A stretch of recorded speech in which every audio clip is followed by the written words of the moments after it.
Let's cultivate our motivation.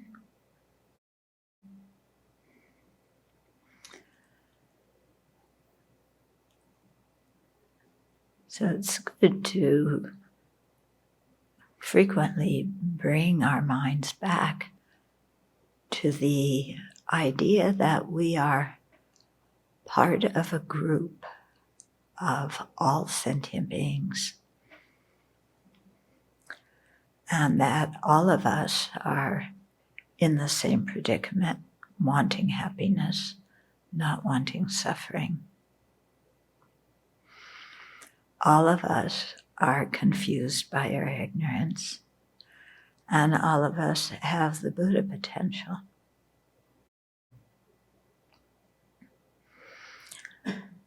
So there's nothing partisan about any of those attributes that we all share.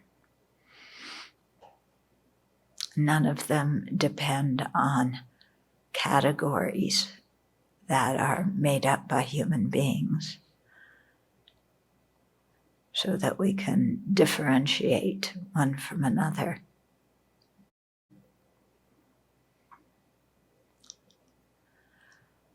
But when we really feel that we're all in samsara together, then we want to do what's going to be helpful to the entire group.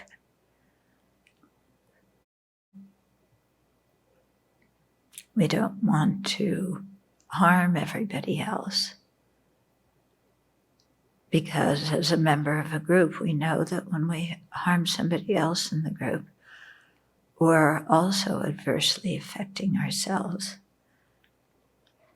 And especially when we understand karma, we know that when we harm others, we are also harming ourselves.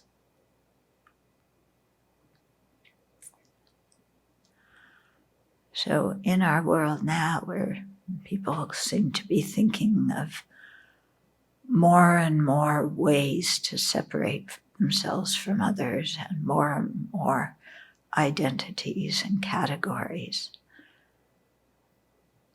let's keep ourselves rooted in all sentient beings.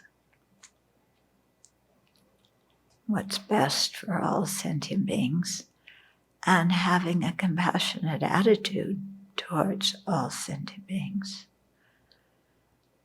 without cherishing some and hating others.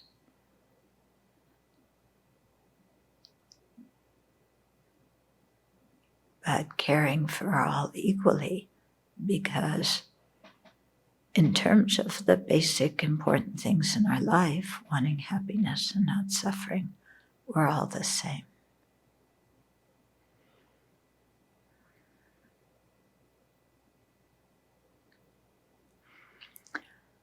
So based on that feeling of equanimity or equality, let's generate the bodhicitta. Not so that we can stick out from the group and be important, but rather so that we can serve the group of sentient beings who have continually been kind to us. And let's make that bodhicitta our motivation for sharing the Dharma this evening.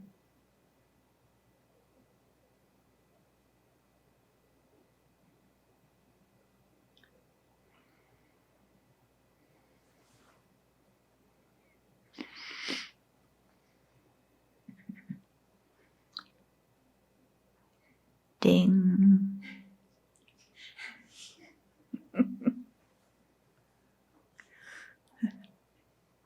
So that motivation feels like a nice Dharma motivation, right? But doesn't it apply to what's going on in the country right now? Yeah. And especially about the issue of social distancing, wearing masks, going out as little as possible. You know, how much we can do ourselves to really benefit the entire group and not to threaten the well-being of anybody else. And yet there are people who are really upset by the recommendations coming from the CDC, and when their state governments mandate those points, so they're no longer recommendations. But if we really have an attitude of thinking about the welfare of all, then if we have to sacrifice a little bit of our comfort for the benefit of many, it seems worth it. Yeah. So I think this is an important attitude to keep in mind, so that we don't contribute to the divisiveness, and so that we don't get angry and speak harshly about the people who, resent these guidelines or don't want to follow them. And to see that they have their reasons. We may not agree with those reasons, okay, but at least from our side, let's us do what is good for all sentient beings. Mm-hmm.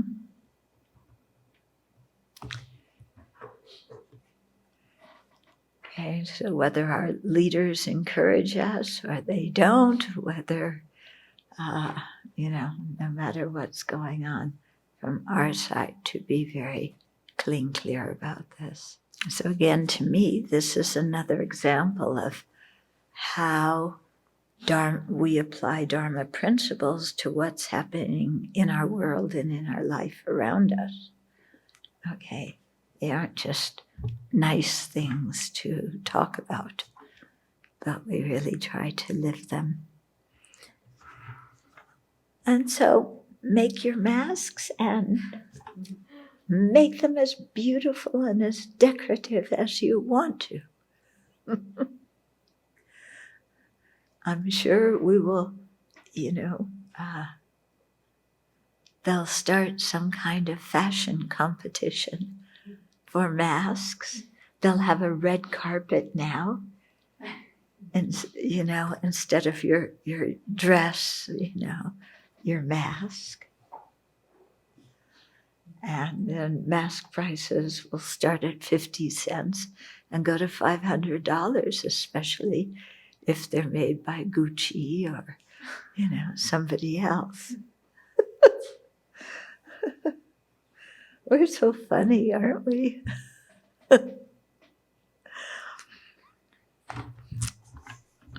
Okay.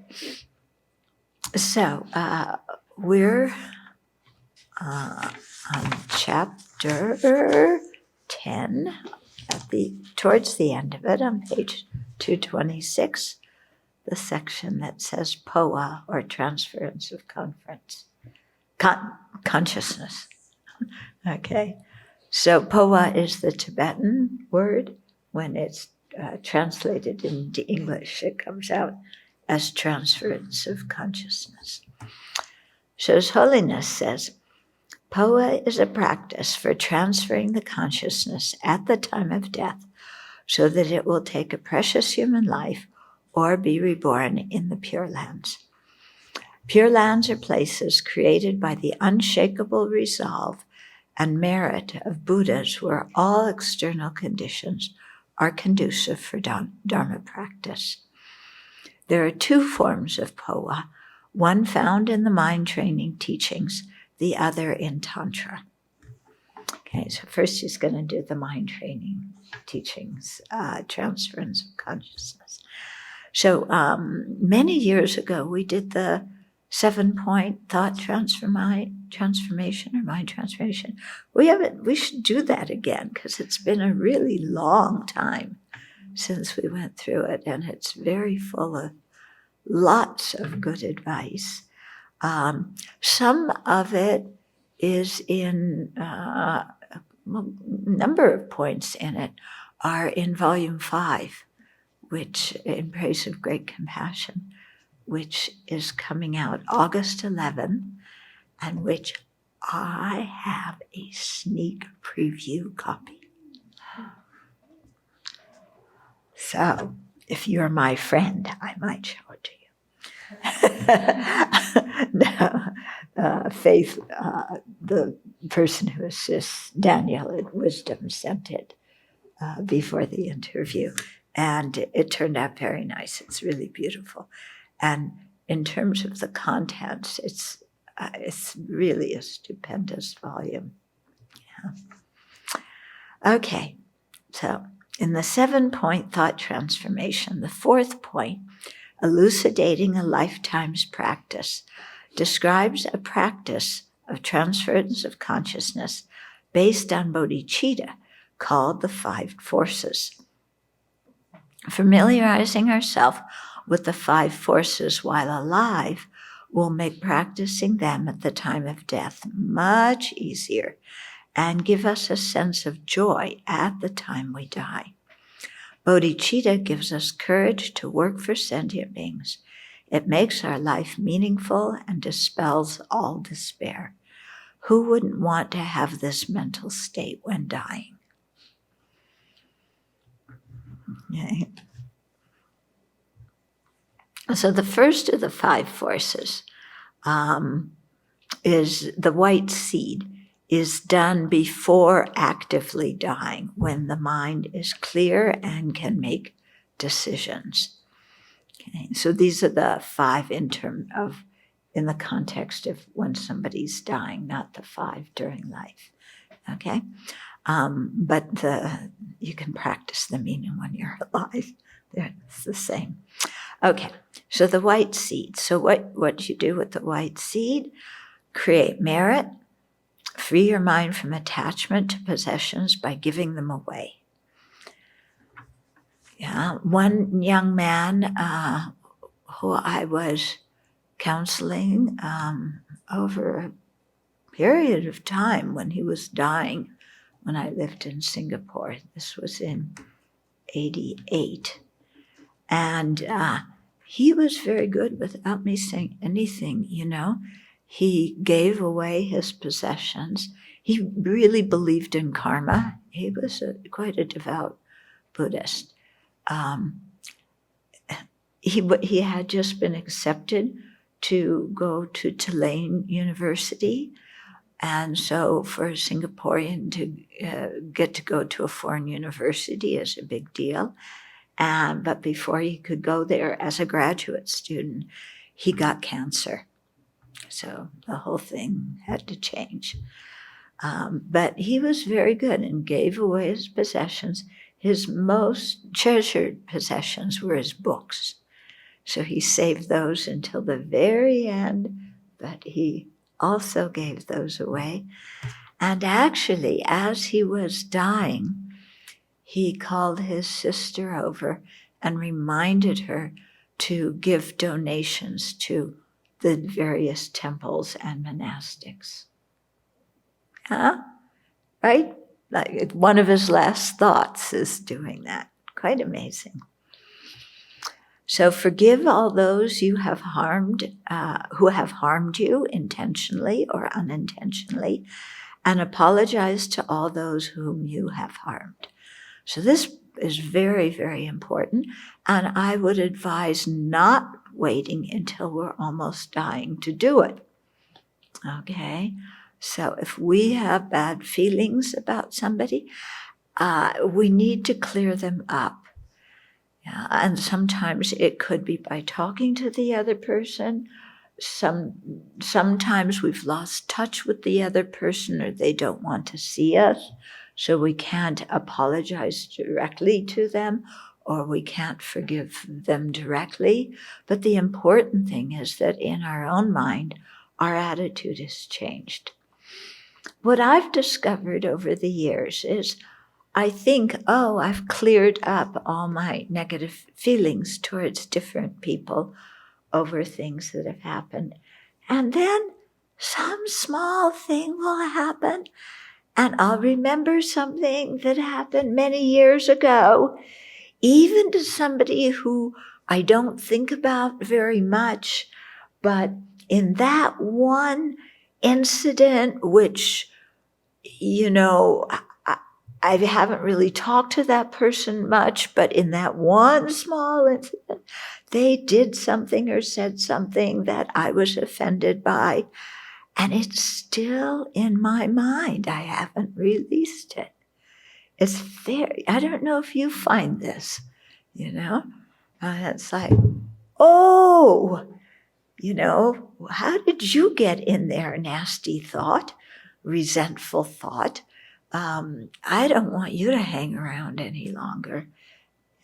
But a lot of time went by, and it was just there underground. I didn't even notice it.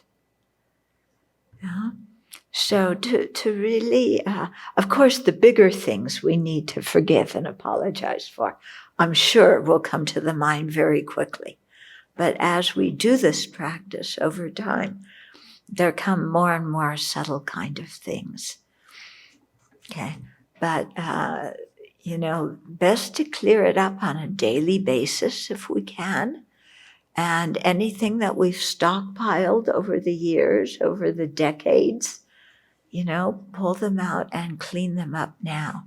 And one way to clean them up is starting with our meditation, and practicing the thought training teachings with respect to that other person and the situation that we're still holding anger about. Yeah. And so really trying to practice and to change our attitude towards the person, towards the situation. Yeah.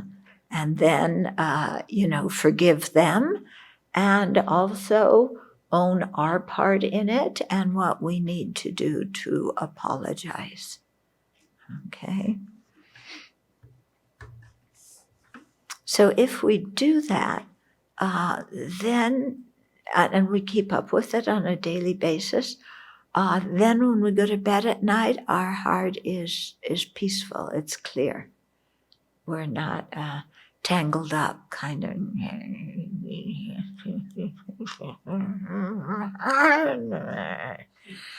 Yeah. Oh, we don't have the cats here tonight to show us how to growl. Yeah.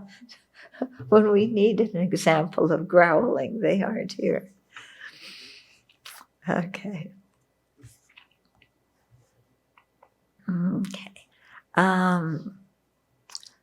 So if it is not possible to apologize directly to a person, reconciling with them in your mind is more important. Okay. Also recall that there is no sense worrying about what happens to your body after death. It is simply a lump of organic matter. Accept death as a natural part of life. So as you're approaching death, which means as you're living, because we are approaching death, to really look at our relationship with our body, and especially the level of attachment we have to the body, and to see all the different ways in which we are attached to the body. So many different ways. And try and work with those now, so that, again, at the time of death, that doesn't come up. So, of course, the most blatant way that we're attached to our body is our looks, and wanting to look good so that people will be attracted to us. Okay, that's kind of in all societies everywhere, So people dress in a certain way. All societies have ornaments, what we do with our hair. So all these things, how attached to the body we are. The shape of the body, the smell of the body, yeah, the sound of the body, the taste of the body, everything, It's all of our five senses are involved. You know, we want to be in a place with exactly the right temperature, on a bed that is firm enough but not too firm, okay? In a room that's quiet but maybe not too quiet. You know, we have all these things that we want everything to be just so that our body is comfortable. Okay, but if we keep looking, I mean, we're attached to our body in so many ways, especially we don't want to experience any pain. We don't want it to get sick. You know, look what we do to avoid, you know, how sometimes we're just so sensitive about any small sensation in our body that, you know, oh, I blew my nose, I'm sick, I better go back to bed. Or, you know, my little toe hurts, I must have toe cancer and I'm going to die. You know, we're quite attached to the body in this way. You know? And we were even talking a few days back about Nancy Reagan and about that one movie star whose name I still can't remember, who had a facelift after she died, and how they make people up, you know, embalm the body and make them up because people want to look good after they're, you know, when they're dead lying in their coffin. But it's interesting to think of, you know, what would happen if I died in a plane crash and there were parts of my body littered over a field. Or what about the people fighting wars and how they die, or the people in terrorist attacks or bombings, and, you know, how our body gets blown apart, and, you know, what, even, it's very interesting to think, you know, well, do I want them to find all the parts of my body and put it together so there's a whole body, so there's me that they can look at? What happens if somebody picks up parts of my body and treats them in a very disrespectful way? Because this is a big thing for some people, you know, and it's written, I think, even in the Geneva Conventions, in war situations, not to desecrate the enemy's body. You're okay, you're allowed to kill them, but once you've killed them, you should respect the dead body and not pee on it or poo on it or desecrate it in some way. Okay. Quite interesting, isn't it? How we think. But to think, well, what about if that were my body and people were peeing on it or they were slicing it up, you know? And, you know, one side of the mind says, well, I'm dead. I'm not going to have any sensation in that body. I'm going to be on my way to another life. I don't really care. And then every so often there's a part of the mind that says, I don't want them to treat my body like that. You know? And then you go, what in the world am I thinking? It's not even my body anymore after I've died. But how the mind, you know, grasps on. Because I always wondered, you know, in the 10 innermost thoughts of the Kadampa, we went through them one time briefly, remember? So the last 3 have to do with our body after we've died. Yeah? Now, why in the most, you know, they're talking to people who've practiced Dharma for a long time, you know, who are well marinated in thought training, who are okay dying alone. But the last things to look out for is that attachment to the corpse. Yeah? I found that so interesting because I was going, who in the world would be attached to their corpse? Until I started imagining myself dying in certain situations. And then I thought, oh, I don't want them treating my body like that.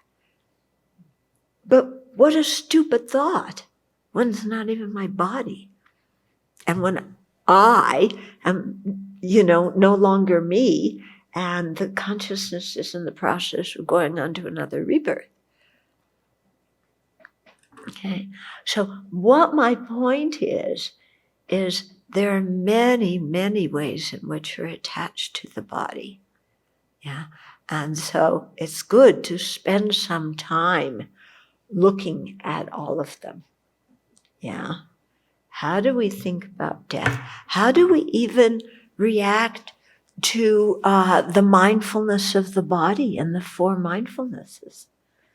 Yeah, when we're asked to think of the body as foul, or when we meditate on corpses and the corpses turning different colors. Yeah. Or when we meditate and we scan the body and look at all the different organs and parts of the body. Yeah. How do we feel about this body? And when it doesn't work well, how do we feel? Or when somebody tells us that we look ugly, or we're too thin, or we're too fat, or you've aged so much since I saw you last. Oh, thank you very much. I'm glad people are noticing all my new wrinkles. I'm really proud of them. So how do we react when we're meditating on what comes out of the body? And when your snot is one of the cleanest things that come out of your body. Okay, so very good to explore this in our meditation and clear up as many things as we can about the body. And also to look at our ideas about death. Because some people, in the back of their mind, they feel like death is a failure. Yeah, if I die, I failed. I'm supposed to live, and I'm supposed to accomplish certain things in my life. And of course, when at the time we die, we haven't been able to accomplish everything we've wanted to do. That's a given, okay? But we feel, oh, I failed. Or some people feel like death is a punishment. Yeah, if I die, I'm getting punished. Or some people think, I caused my own illness. My anger made me have cancer. These kinds of things, really, those are very cruel. But people will say those to other people. They're into kind of the New Age thing. And, well, you're angry a lot. And did you ever think your anger caused your cancer? How does that make somebody feel? Okay, so we have a lot of judgment just even about the body aging and the body dying and the body getting sick. Yeah, when the body gets sick or it's injured, it can't do what it used to do. Oh, I failed. Yeah, I'm a failure. I'm useless. And think of how we often turn away from people who are disabled. I think very often out of fear, because it reminds us that we could be disabled. But you know what? Unless we die first, all of us are going to be disabled. Sit with that one for a minute. Because we think, oh no, being disabled is only those extreme things that never happened to me, But aging makes us disabled. We can't do what we used to do. Right? Yeah? And then you watch other people turn away from you because you're walking with a cane or with crutches, or now you're in a wheelchair, or now your joints are deformed, or you're limping, or, and now it's us. So, good to really think about this and don't see people who are disabled as other, because that's who we're going to be.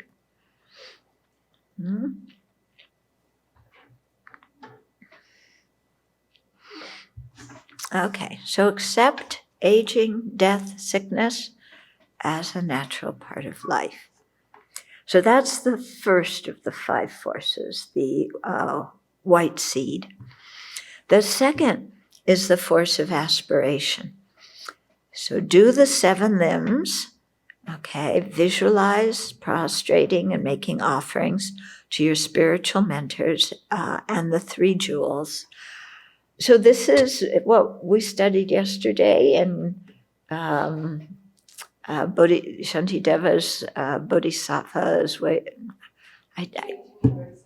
Engaging in the Bodhisattva deeds. I changed the translation and now I can't remember what it is, and I always want to say the old one. Okay, but if we're very familiar with that, prostrating, making offerings, if you know these things by heart, you don't have to even say the words of a prayer that somebody wrote. You just do the visualizations and create the feelings and attitudes yourself. Confess and restore all broken precepts and degenerated ethical restraints, and dedicate all your merit by aspiring, during death, bardo, and rebirth, may I never be separated from the practice of bodhicitta. May I always be guided by qualified spiritual mentors who lead me to cultivate bodhicitta. Okay, so as we're dying, come back to these practices that we've been doing during our life. All these practices to purify and create merit. Okay, the 7 limb pair. You do them again. And then especially the last one with the dedication of merit, you really pray, dedicate very strongly to never be separated from qualified Mahayana and Vajrayana mentors, and to follow them correctly. Yeah. There's a story, I can't remember all the parts of it, but about somebody, one old lady, when she was at Ganden Monastery, this was in Old Tibet, and they had the throne of Je Rinpoche, and they had his body embalmed on it. I'm sure to get parts of the story wrong, but, hopefully the point will be right. When she was paying respect and making offerings to Je Tsongkhapa, she prayed, may I too one day sit on his throne, kind of meaning, may I one day have his qualities and sit on the throne. And then some time went by, and then one day one of the monks walked in, and this was after Je Tsongkhapa's body had been removed, I guess, and there was a calf sitting on the throne, and the monk had some kind of clairvoyant powers and saw it was the next rebirth of this old woman who had prayed to sit on Tsongkhapa's throne. So her prayer was actualized, but the point of it is you don't just pray for the main thing. You have to pray for all the cooperative conditions, So may I sit on the throne, because I am a realized spiritual mentor and I want to teach other sentient beings and so on. Yeah? So to really fill our dedication out.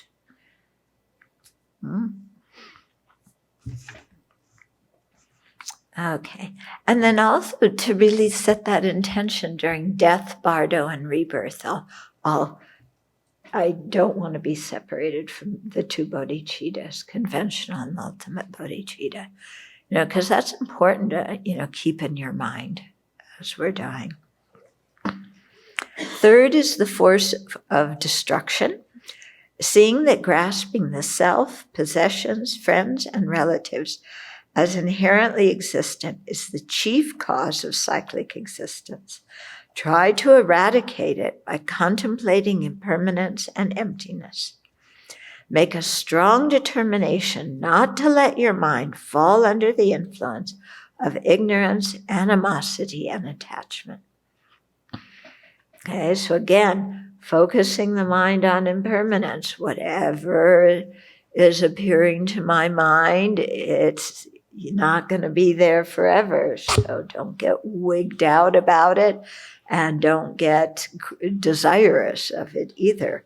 Yeah, so if we can really hold impermanence and emptiness in our mind as we're dying, that makes dying a lot easier, because then as karmic visions appear to the mind, instead of reacting to them with fear or attachment or ignorance or whatever, we just are aware to just that, this is a karmic vision.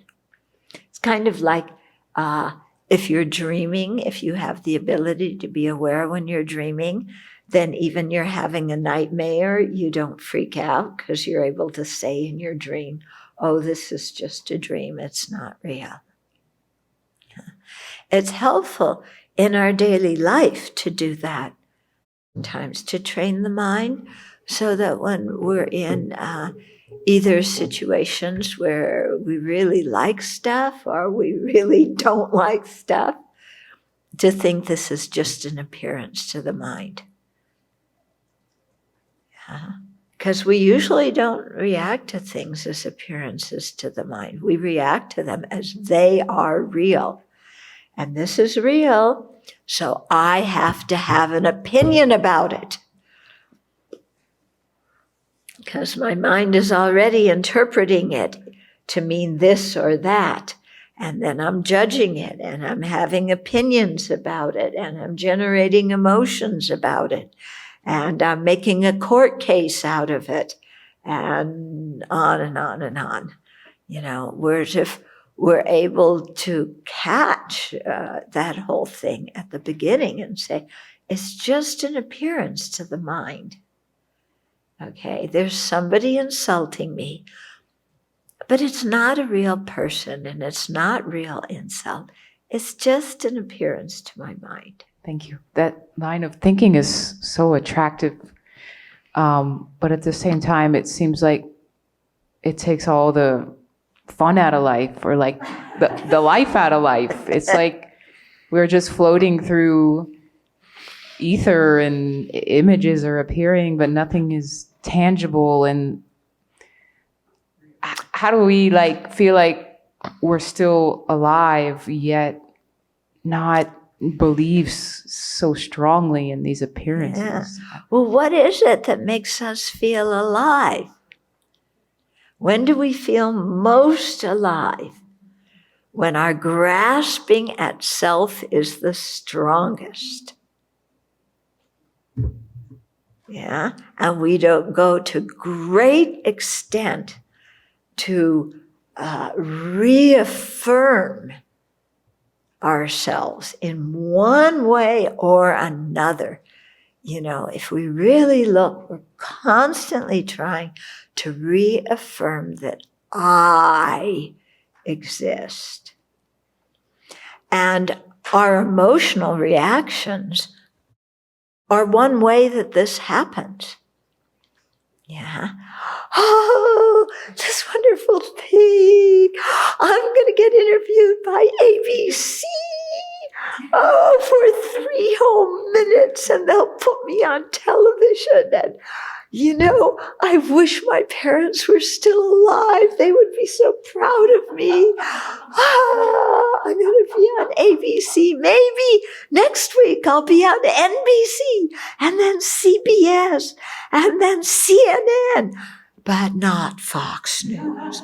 No, actually, if I went to Fox News, it might be good. I could help a lot of sentient beings. Okay, so, we react to things, don't we? And create stories and on and on and on. Yeah. Or we do the opposite. Oh, they asked me to be on ABC.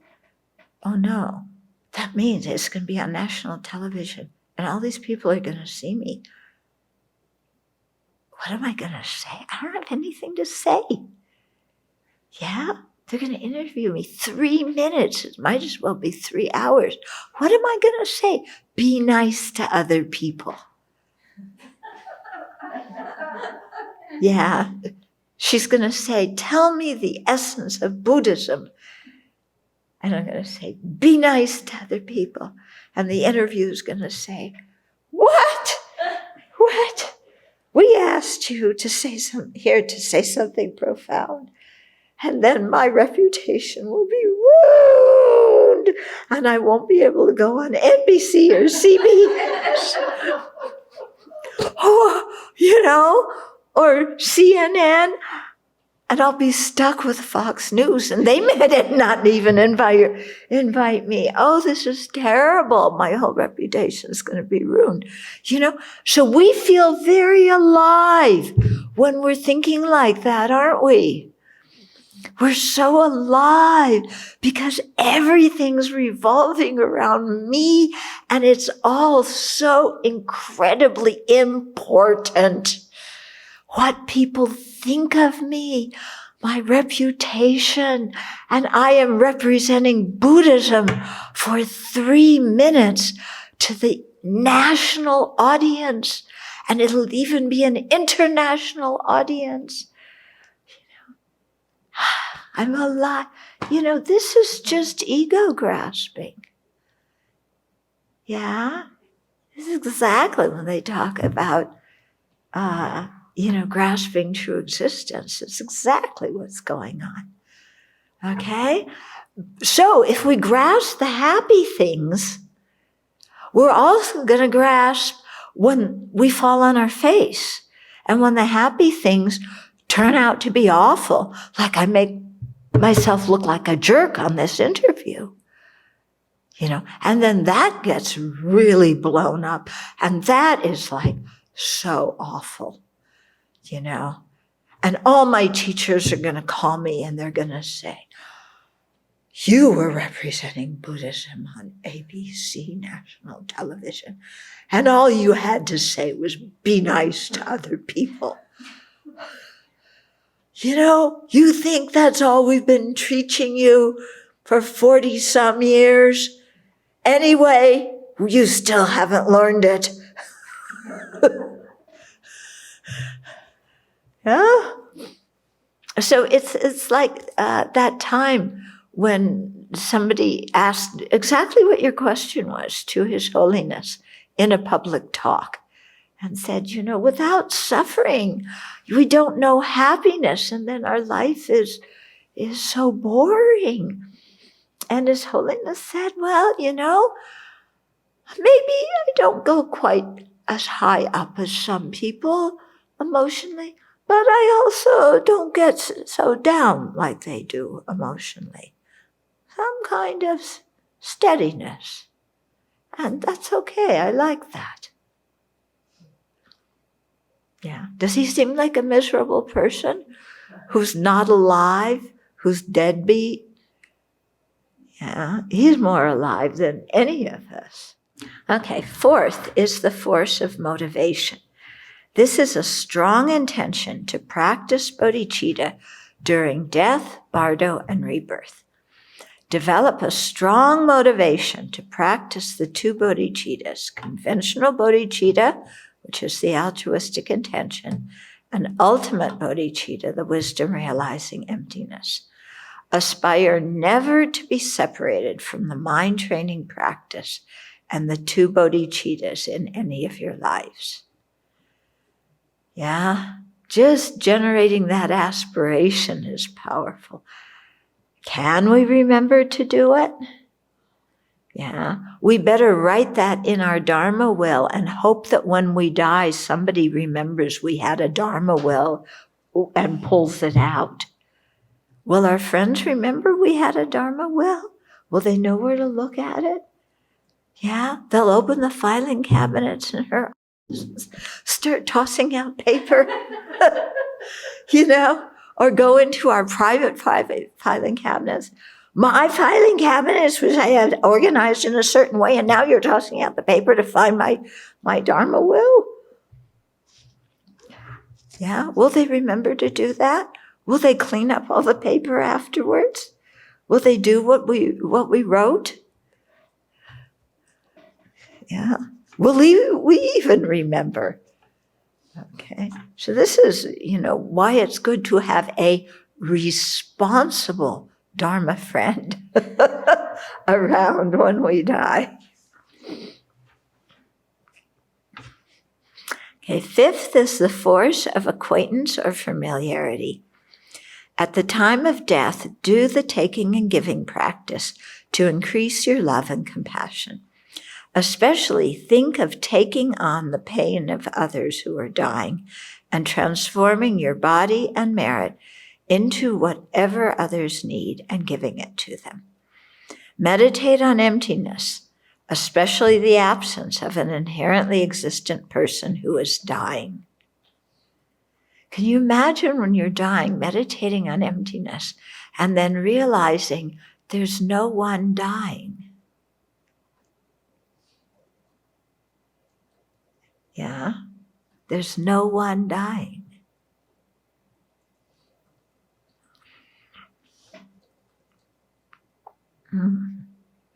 Meditation on the empty nature of the mind is also helpful. So recognize all that appears as simply appearance to the mind, not as things to react to or grasp onto. So here's also the sutra that we recite on Tuesdays for the bodhisattvas who are about to die. That's telling us how to think also. Okay, so the King of Concentration Sutra says, migrators in cyclic existence are like dreams. No one is inherently born here, and no one inherently dies. No inherently existent sentient being, human or living being, is found. These things are like bubbles, plantain trees, illusions, flashes of lightning, reflections of the moon in water, and mirages. In this world, no one inherently dies and passes or transmigrates to another life. Read that to somebody when they're dying. Yeah. And then hope they don't say, oh, but if it's all appearances, then it has no fun. I want to grasp at another body. Yeah, no, you don't want to grasp at another body. Okay, then, if possible, lie in the lion position, the position that the Buddha rested in when he passed away. So you lie on your right side with your right hand under your cheek, extend your legs and place your left hand on your left thigh. Yeah, they also sometimes say block your nostril with the ring finger of that hand. And then relax the mind and practice as outlined above. Okay, so that's the Sutra Powa according to the mind training. The tantric Powa practice involves a practitioner ejecting his or her consciousness out of the body through the top of the head and transferring it to a Pure Land. Among the different levels of Powa, the supreme is when a realized yogi on the completion stage of Tantra actualizes the clear light and then arises in the impure illusory body instead of the bardo. So that's the rare he says this is a rare occurrence, but that's the supreme transference of consciousness, because your body is no longer going to be an ordinary body. It's going to be the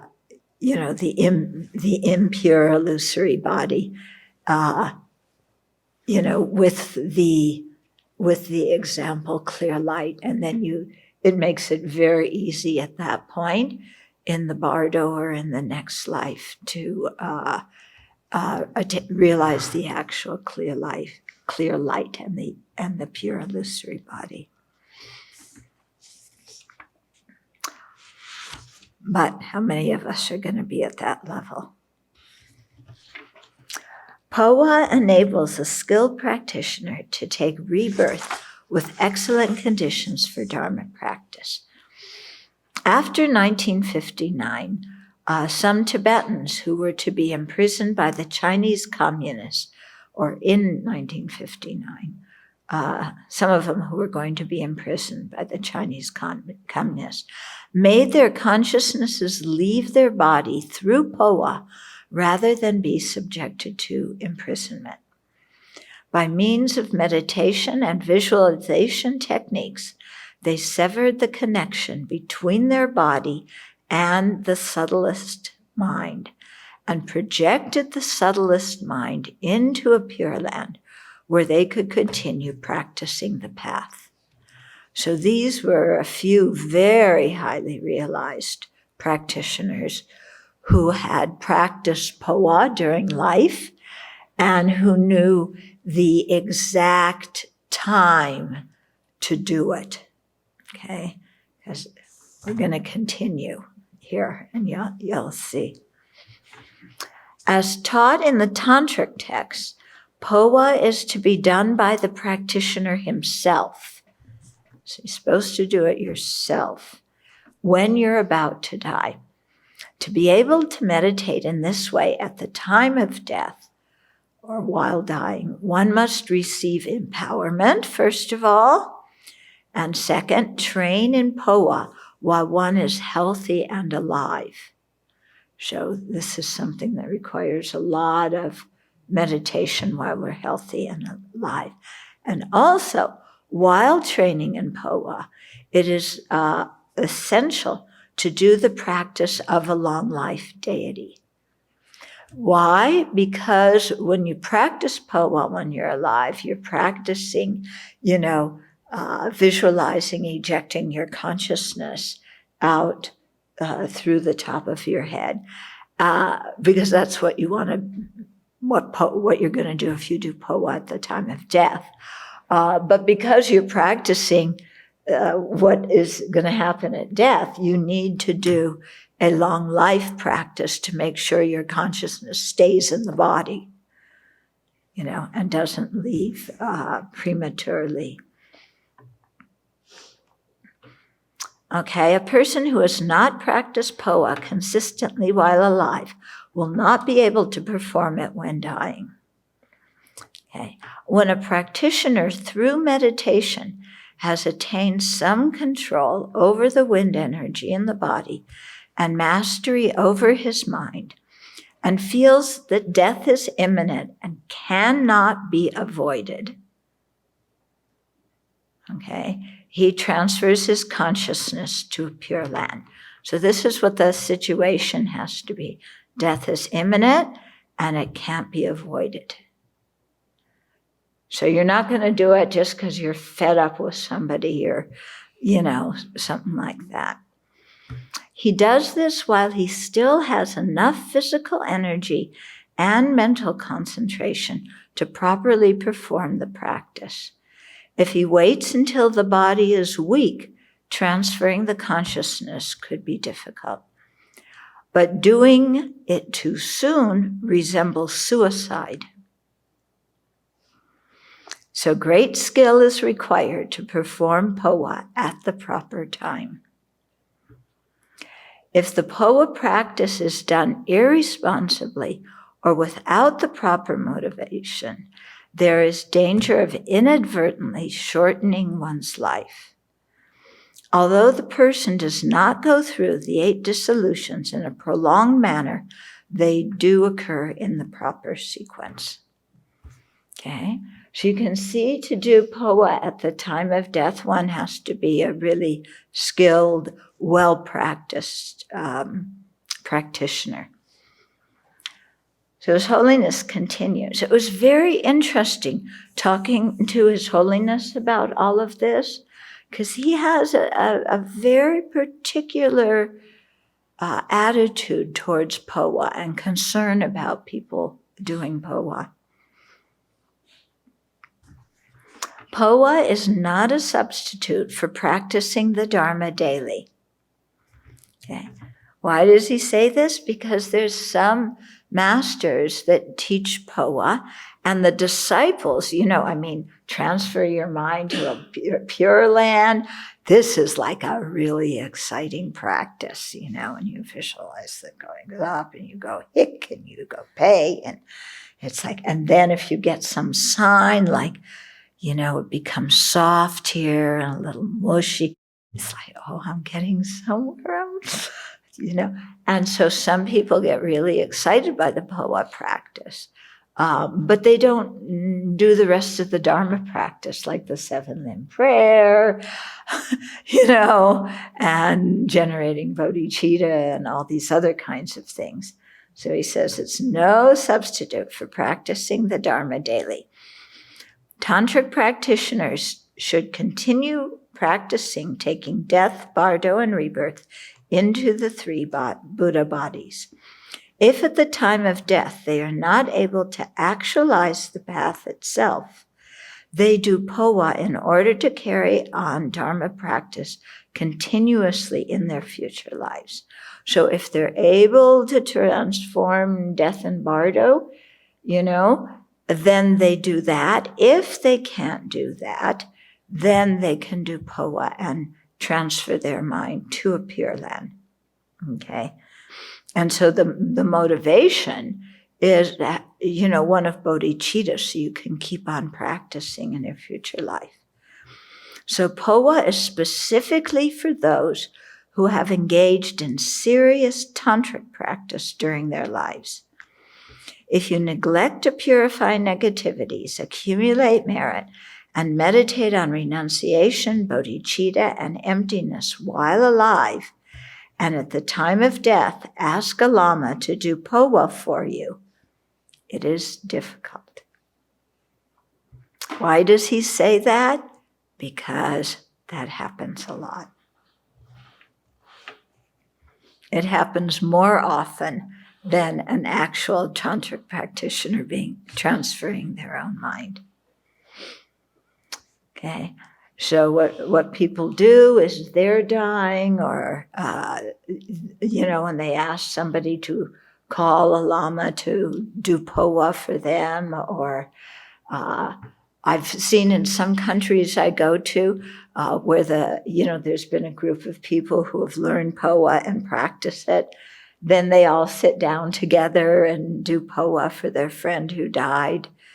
But, if you don't have the ability to transfer your own consciousness, how are you going to be able to transfer somebody else's consciousness?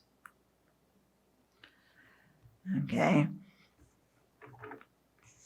Without your own effort to practice the Dharma, if you want someone to miraculously transfer your consciousness to a pure land when you die, you will be disappointed. You should be very careful. So I said, His Holiness, I remember very clearly talking about this with him and, his attitude about this. He also during this conversation, he was also questioning people's motivation for being born in Amitabha's Pure Land. And he seemed to think that most people wanted to be born in Sukhavati, not because they had the bodhicitta motivation, but because they were afraid of going to the lower realms. And he was clearly not approving of that.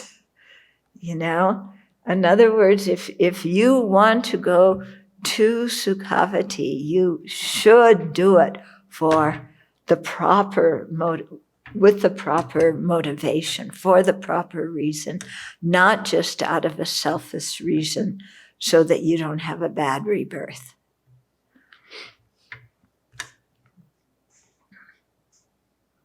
So then that made me kind of go,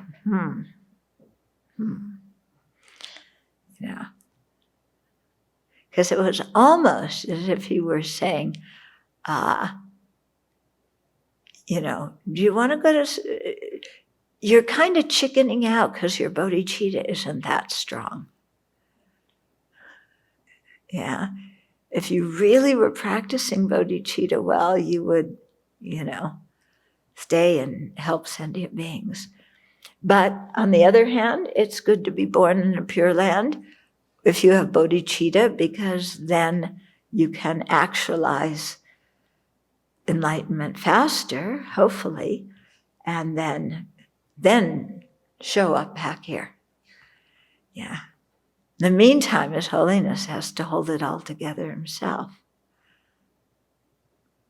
Yeah. Many Tibetan families, and now some non-Tibetan ones, ask a practitioner to perform this Powa ritual at the time of their loved one's death. Although it is customary to do this in the Tibetan community, realistically speaking, it has little value if the dying person lacks familiarity with the Powa practice and the person doing it lacks a deeper experience of it. Under these circumstances, doing Powa becomes a dry ritual. Of course, it still has some value because people repeat mantras and recite holy scriptures, which creates a peaceful feeling in the room of the dying person and can give him or her, and can help him or her let go of this life more easily. So it's beneficial on that level, but if you're really thinking that somebody else who's not a really high practitioner is going to transfer your consciousness to the Pure Land, His Holiness said you're likely to be disappointed. Okay. Although Powa is principally meant for a practitioner to transfer his own mind at the time of death, an experienced Powa practitioner may be able to help a dying person transfer his consciousness. Powa is done just before the person dies or at the time he is dying. As a result of the expert Powa practitioner's influence, the dying person may develop some determination or inspiration or may have a new spiritual experience. If the dying person has trained in Powa when he was alive and healthy, it is easier for the expert Powa practitioner to help him at the time of death. This is a proper way to practice Powa. So it's oneself has been practicing it, and the person who helps is expert in doing that.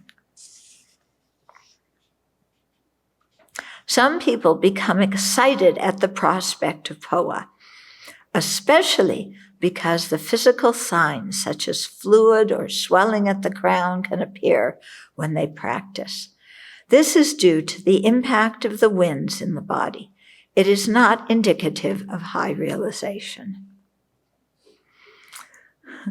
The real determination of our future rebirth is the karma we create. Observing proper ethical discipline, applying the antidotes to the afflictions, purifying destructive karma, and practicing the 6 perfections are guaranteed methods for having a good rebirth. Okay. If we do not do these, even if a very high lama does Powa at our bedside as we die, he can do very little to help us. He can say hic and pay to transfer our mind to a Pure Land many times during the ritual. But if we have not created merit and purified destructive karma while alive, these just become the cries of a miserable dying person.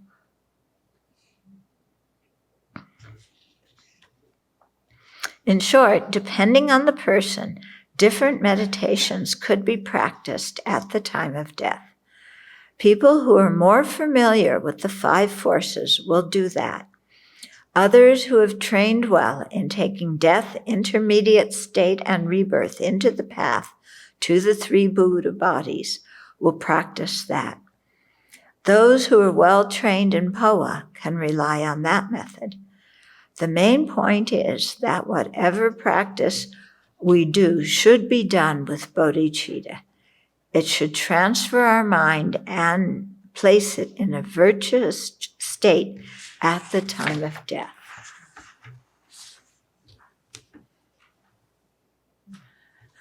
Okay. Any questions so far? So the first one was, I think, in follow-up to my question. Someone said, so is a dull life the ideal life then? When you are free, or put it this way, the more you lessen your ignorance, anger, and attachment, the more vibrant your life is. It may be very dull or look very dull to ordinary people because you're not like bouncing off the walls with joy one day and horribly depressed the next day. But you're very much alive and your mind is free and you can, connect with whatever sentient being is in front of you, and you can make your life meaningful instead of wasting it doing stupid adagios. Yeah. So certainly, do you think the Buddha was a dull person? When you read the scriptures, did the Buddha just sit there? I have no attachment. I have no anger. I have equanimity towards all sentient beings. I don't care about any of them. Yeah? Is that the ideal of enlightenment? Yeah? Is that the figure of the Buddha? When you look at long-term practitioners, when we look at our teachers, are they like that? Just kind of like, oh yeah, what's happening today? Oh, same old, complaining sentient beings coming to ask me advice. Oh, but I don't have any antipathy towards them anymore. Yeah.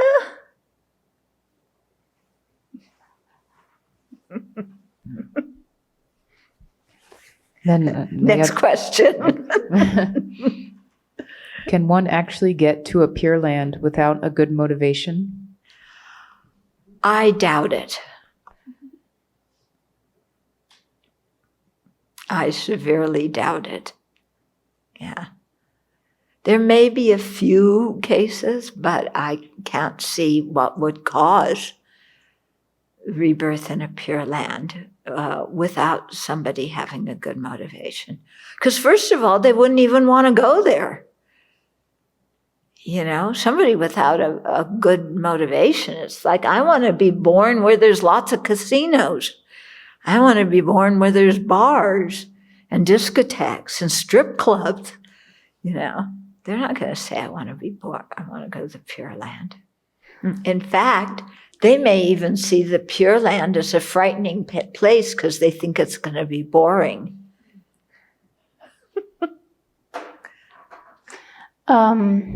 My faith or knowledge about Pure Land is so pure, so it's not my main aspiration right now. But then it said, don't wish for rebirth and, not to be reborn. But then, I think it would be really, really good to have good conditions for practicing the Dharma, to continue on the path, to develop the mind and be of benefit, gain merit and purify. So just that, is that efficient enough? Or should I here it says always to practice the Mahayana path and be connected and practice with qualified Mahayana teachers and such. Yeah, and pray for precious human life. Yeah. Yeah, that's good.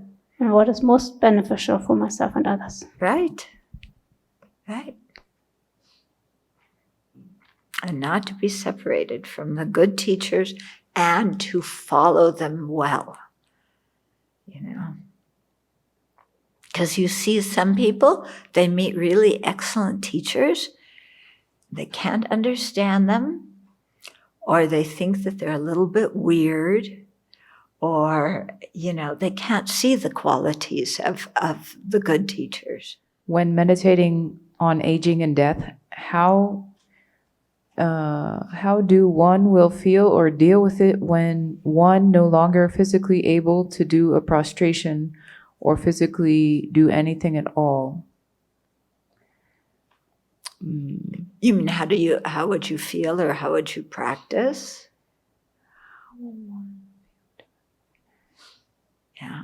You just do the best you can.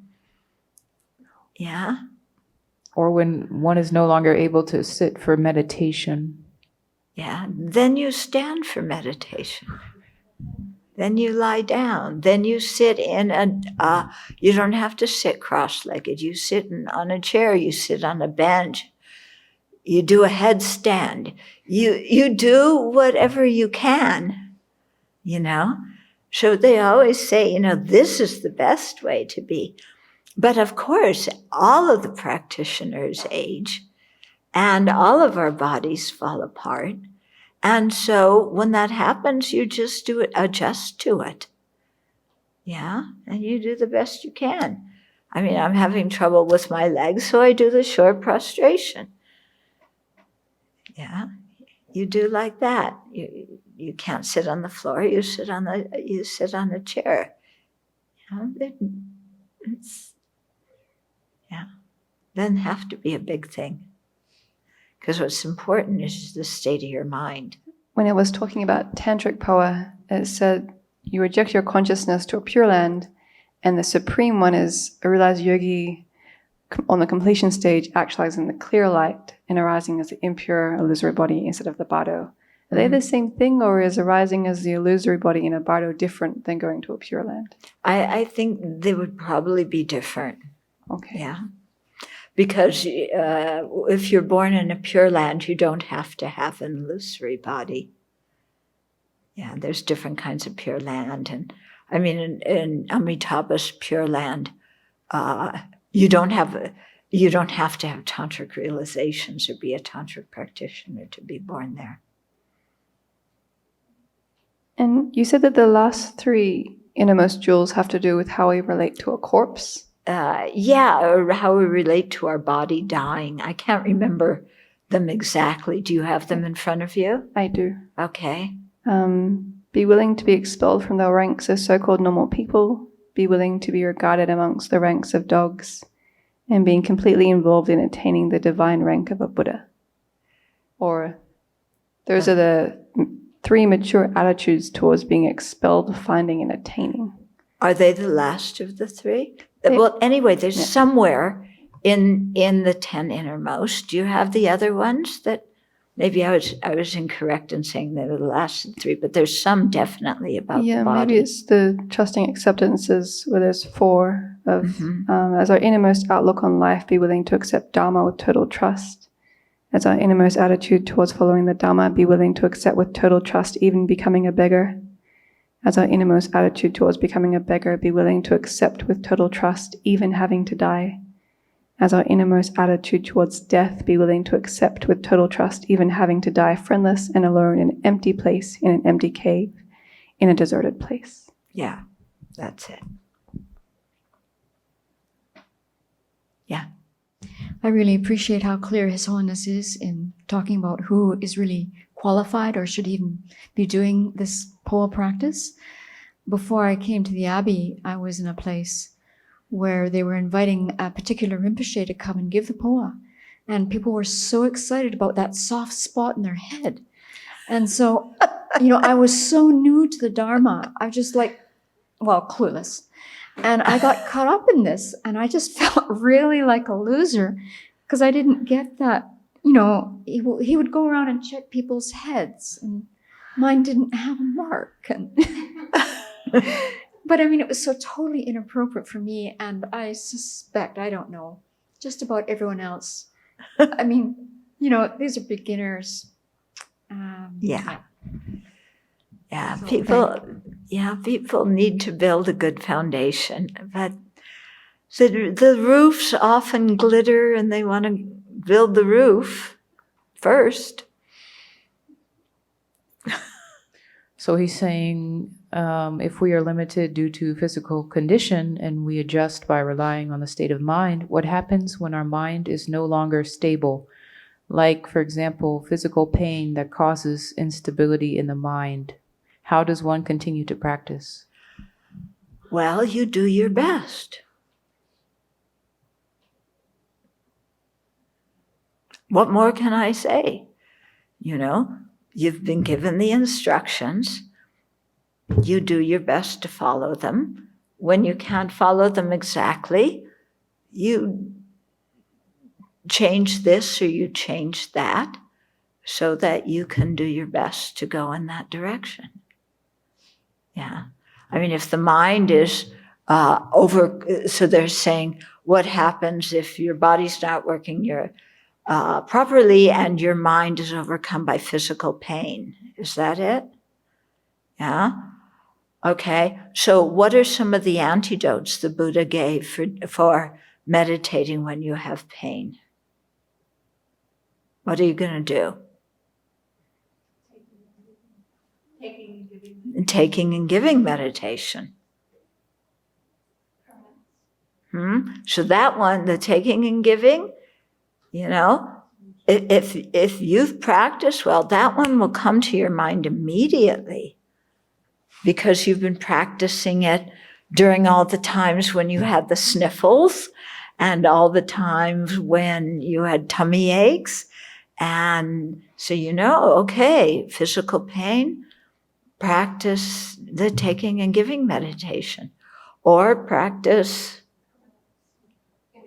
meditating on impermanence, practice meditating on emptiness. See, this is why it's so important that we not just hear the teachings, but we meditate on them so that they get applied to our mind and we can be a doctor to our own mind. Otherwise, if we have notes and we've heard all these teachings, but then when our body's in pain, we go, what do I practice? Then we haven't been integrating the Dharma with our mind the whole time we've been practicing. Yeah? So you may not be able to do the taking and giving meditation perfectly if you have really horrible pain, but at least your mind will remember, oh, let's try and think like that. Yeah? Instead of just, what do I do? Yeah. So think about it. When you have a stomach ache, what do you do? How do you practice the Dharma when you have a stomach ache? Do you just say, oh, I have a stomach ache, I'm going to bed? And you write a note on the board. Yeah? And then you go to bed. Is that what you do when you have a stomach ache? Yeah? Or maybe you try and do a little bit of practice before you go to bed. Yeah. So, yeah, maybe you need, or while you're lying in bed, you do the taking and giving practice. Yeah. So, we have to practice with similar situations that we experience now. Yeah. And not just think that we practice when we're healthy and then we're totally befuddled when either the mind or the body don't function properly. What do you do, if your mind is really unhappy? Yeah, because at death time, maybe your mind gets really unhappy about something. Yeah, so what do you do in your life when you're really unhappy? Yeah, do you just go to a friend and complain? Yeah, what are you doing with your mind? How are you applying the Dharma to your mind when you're unhappy in your daily life? If you don't apply it when you're unhappy in your daily life, then clearly if you're unhappy when you're dying, you're going to say, I'm unhappy, give me more morphine.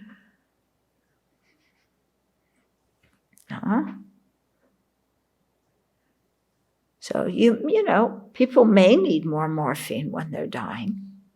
But if we learn to practice, then, we can transform the death experience. Yeah. But to do that at the time of death, we have to do it in the circumstances we face right now in this life.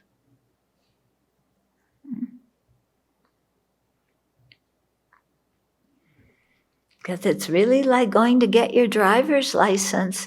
You better practice beforehand. And you better know how to parallel park, because we all know they're going to ask you to parallel park. Yeah.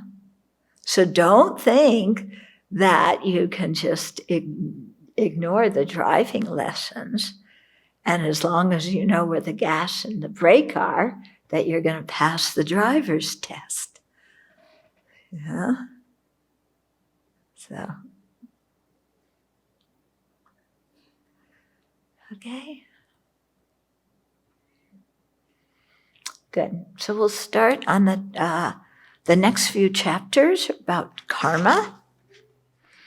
I was thinking,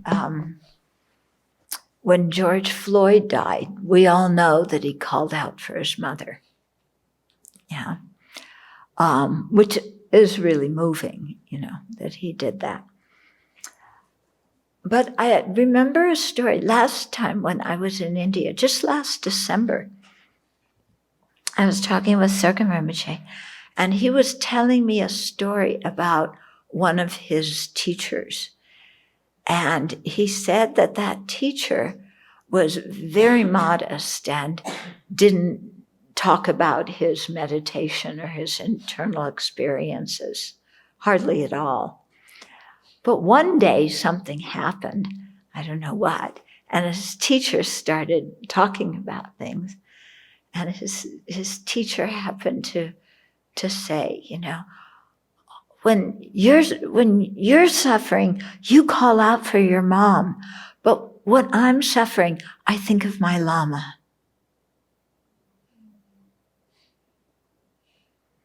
Yeah. So Rinpoche told me, that was like, wake up moment. Yeah. So his teacher clearly is somebody who had practiced a lot. But you only get there by repetition, by practice, by doing it over and over and over again. And there's no shortcut.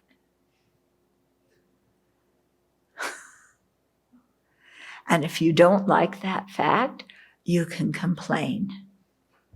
Yeah, I think Donnie may be able to, I'm sure he will side with you. So write to the White House and complain.